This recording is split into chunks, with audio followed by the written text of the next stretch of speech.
Welcome back to Unpaid Film Critic, and today I will be reviewing a 2003 film called 2004 film called The Omen.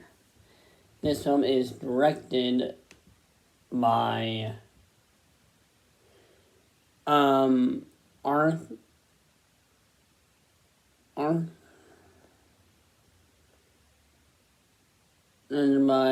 Arch Stevenson, and she's done films like First Omen, Vessels, and that's about it. She's an up-and-coming director, so this is like one of her first big hits, and for a first-time director, this one is really good. This film, I wasn't really sold on the trailer. The trailer was okay, I'll go watch it. This film is a slow burn horror film that makes you question religion. That's basically the thing that I'm going to run with. I'm not going to spoil it. There are scenes in it that really show that it's an R-rated film. It is heavily violent, and yet it's not overly violent. And there's some scenes that almost got an NC-17, which are weird because the scenes that were supposed to get an NC-17 weren't that bad. I would say this film is the most unique. One of the most uniquest horror films I've seen this year, one of the first horror movies I've seen this year, has been this film. So I'm so glad I'm so hyped this year for horror films. So knowing that this one came out this early and it's this good, it's really good. Nellie Tiger Free, she plays the main character, and she's been in Servant, which is a TV show I've not seen, but I've heard really good things about. She's been in a film called Settlers. Don't know much about that. And she's been in a couple Game of Thrones, from what I can tell, based on her IMDb.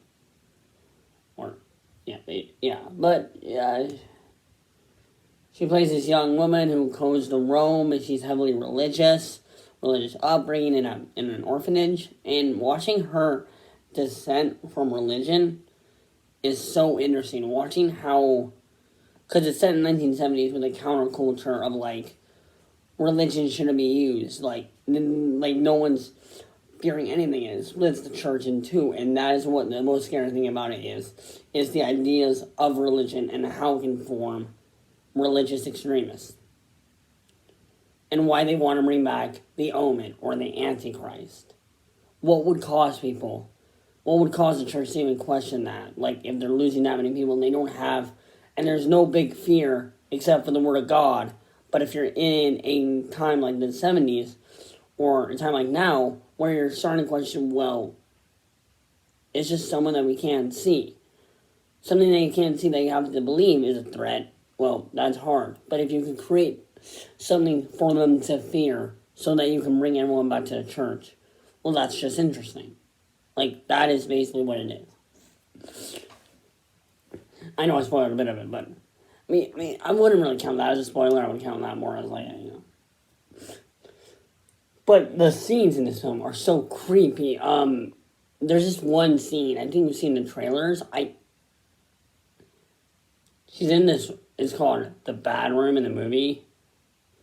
And it's completely dark, and she's praying or something. And all you hear is an answer from a tiny corner, and then the person comes out, and out, really big. And it's and how they look, it's just so, it's just unnerving what they look like. It's just so insane. And the ending. So for horror movies, for endings, normally you don't want to normally you look at the screen because it's a final battle, right? But that ending, I'm talking not the ending, but the ending is not that bad. The ending of this film is so jaw-droppingly shocking. And it kind of made me question some things about my personal life. I'm not going into it because then going into it would spoil the ending. But it really made me feel about something. Like, this film is just so unique on how it's filmed. I just love, I really appreciate that people go see First Omen. It's really good. I recommend it highly. This film has been a really fun watch. I mean, Bill Nighy is in it, which is a total, I did not even know that was Bill Nighy. He plays one of the, like, he plays Lawrence, which is like one of the characters of the film. If you don't know him, he was in Living, which I highly recommend. And then Sonia Vergara. She played Sylvia. She's been Kiss of a Spider, Gabriel, a couple films. I mean, this cast is probably one of the most interesting cast lineups I've seen. And I'm just so glad on how this one was shot, because cinematography as well. There's this interesting shot that they do where you see all of Rome from an aerial view, and you're just going around, and like it's really good. Also, this film is a slow burn. Like in, there are scares and there are kills, but they're so drastically drawn apart, and there's so much story to this film that you can't just that you have to pay attention to it. It's a pay attention film because the payoff at the end connects throughout the movie. And there's twists and turns in it that really make you feel like, really make you question the actual film itself. And I love it. I think this is the most interesting, one of the most, I think this is my favorite exorcism type film I've seen. I mean, the only other ones I've seen is probably the original Exorcist and then Exorcist Believer, which I'm not even going to review that shitty film. That shitty film wasn't even a film, it was a comedy.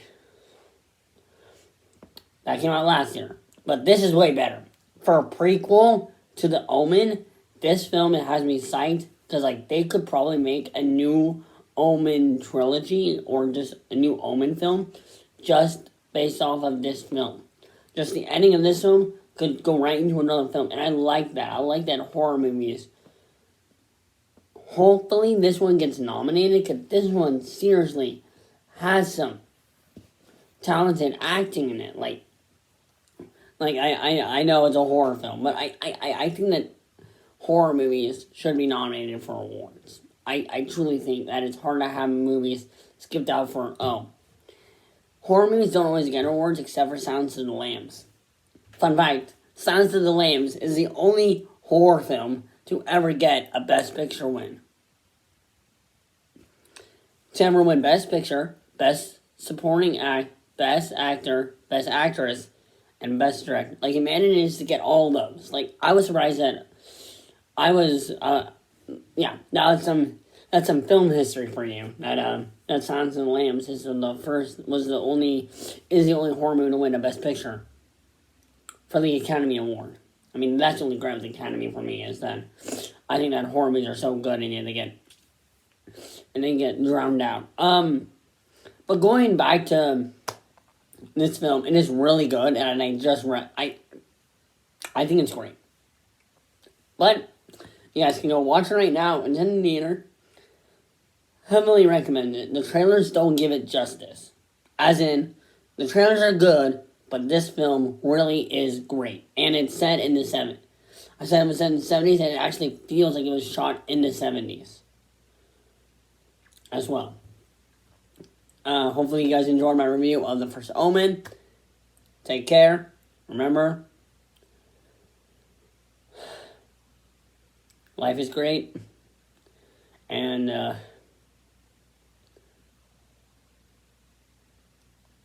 yeah.